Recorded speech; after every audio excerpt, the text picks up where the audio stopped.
Hello students, a very good morning all. So this is your lecture number 4, chapter number 2 is matter around a sphere. Okay. So today let's start with your saturated solution. Okay. So what are the saturated solution? Saturated solution are solutions which cannot dissolve any more of solute at a given temperature. This is called as your saturated solution. Okay.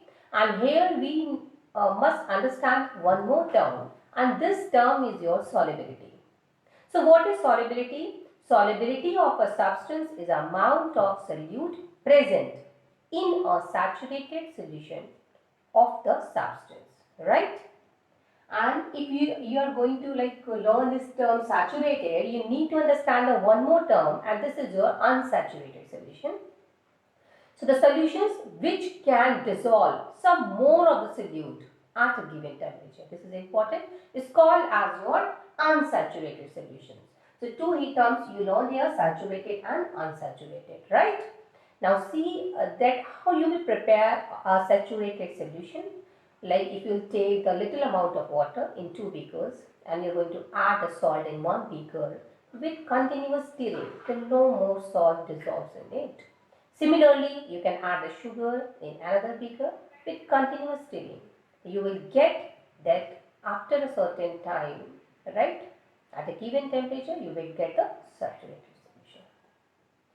Next is our concentration of a solution.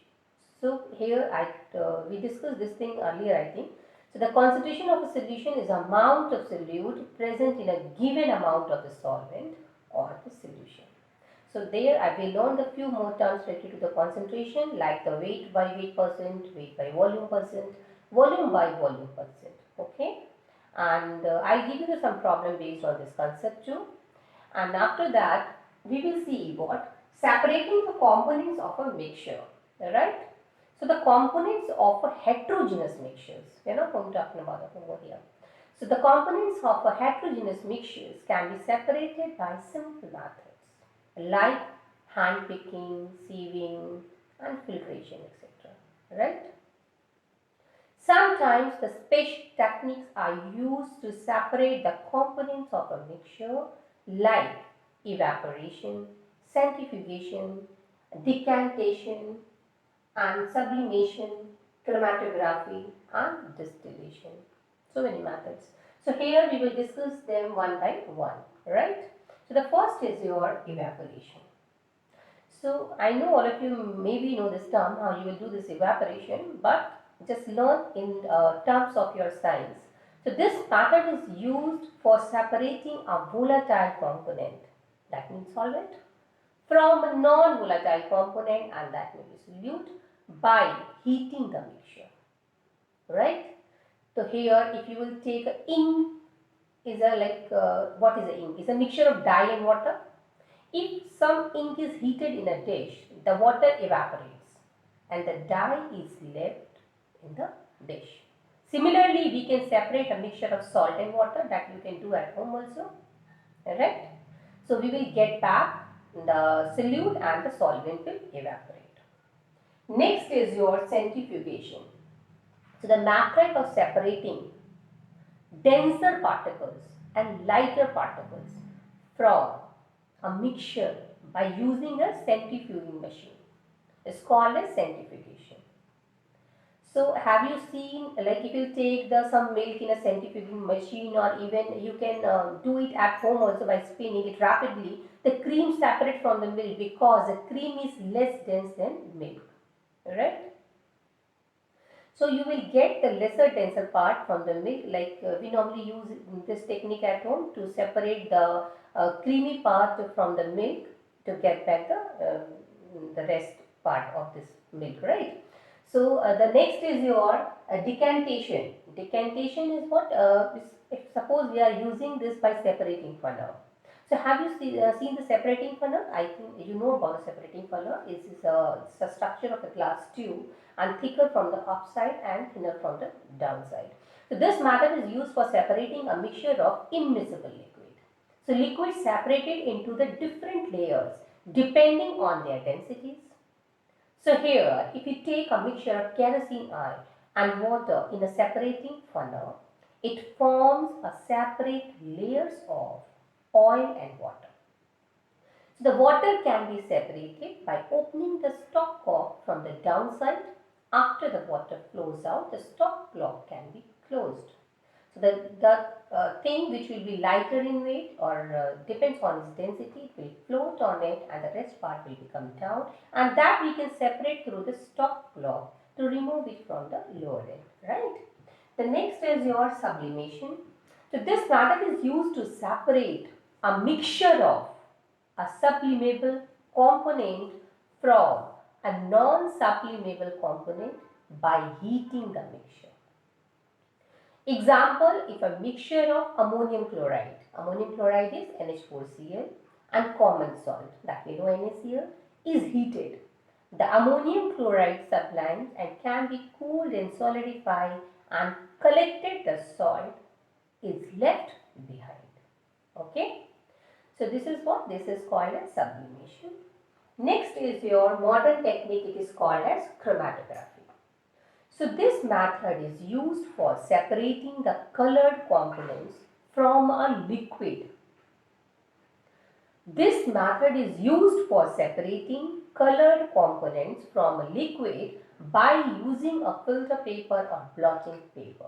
Example, you will do this experiment when you will go in the higher classes. Put a drop of ink near the one end of a strip of filter paper and dip the end of the paper in a test tube containing any solvent. Here, if you take the water, you can write the water. Ink is a mixture of two or more colored components. The component which is more soluble in water rises faster and gets separated easily. That you will observe in the form of dot at the one end of this strip or the filter paper. Okay. After this, the next is your distillation. So what is distillation? This method is used for separating a mixture of miscible liquids. Method is used for separating a mixture of miscible liquid, like by boiling the mixture and cooling and condensing the vapors. That we know how we do the distillation, right? So here the distillation is of two types, simple and fractional, right? The first is your simple distillation, and for this you need to look into your book that what type of the setup you will use there for the simple distillation. So this is used for separating a mixture of two or more miscible liquids having sufficient difference in their boiling points. So once we will start heating this mixture, then what will happen?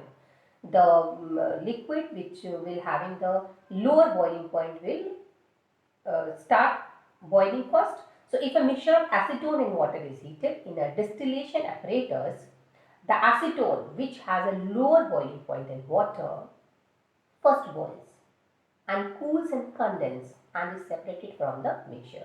So once the vapors comes out from this chamber, we can put a condenser and where this we can flow this cold water so that the vapors will be condensed very easily and we can collect them and separate them from the another solvent, right, or another part of the liquid.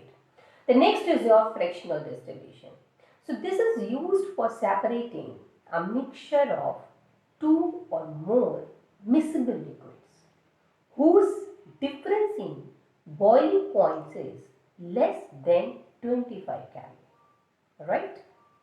When difference in boiling point is less than 25 Kelvin. So the apparatus used for fractional distillation is similar to that used for simple distillation, except that a fractionating column is fitted between the distillation first and the condenser. This is a simple difference between the simple distillation and fractional one. Okay. The fractionating column has a glass beads which increase the surface for the vapors to cool and condense quickly. So the fractional distillation is used for separating the components of petroleum, separating the different gases from the air, etc. Right? Next is your separation of components of air. As we know that air is a mixture of gases, the components of air can be separated by the frictional distillation, right? Air is compressed by increasing the pressure and cooled by decreasing the temperature. And to get the liquid air is then allowed to warm up slowly in a fractional distillation column.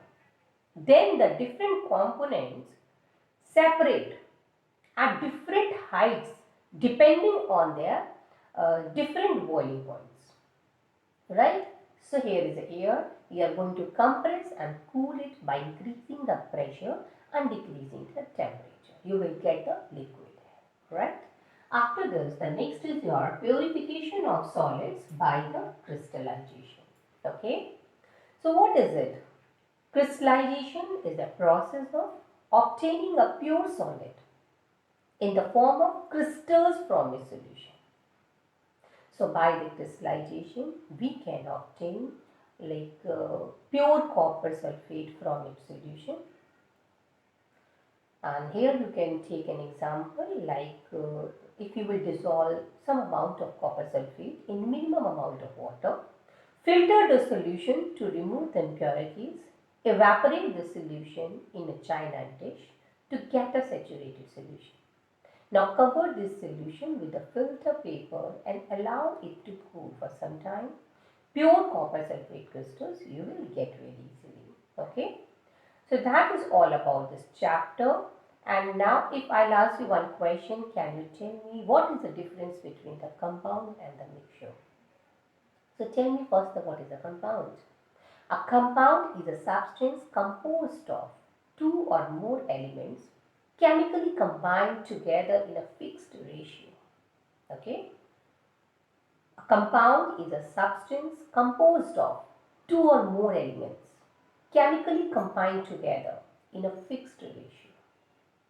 Example CO2, C12H22O11, right? Iron sulfate, etc. Difference, if I'll ask between the mixture and compounds, how you will count them? Like in case of the mixture, it is composed of two or more elements or compound mixed together. While in compound, composed of two or more elements chemically combined together in a fixed ratio, right? So in case of the mixture, the composition of the component is in any ratio. Mixture you are taking, you can take in any ratio. But in case of the compound, it is fixed. Alright. So this is the difference, this type of points you can count them to tell the difference between the mixture and the compound. So that is all about this chapter. So in the next lecture, I'll see if I can give you some numerical based on the concept of your solution. Then we will go for the next chapter. Thank you.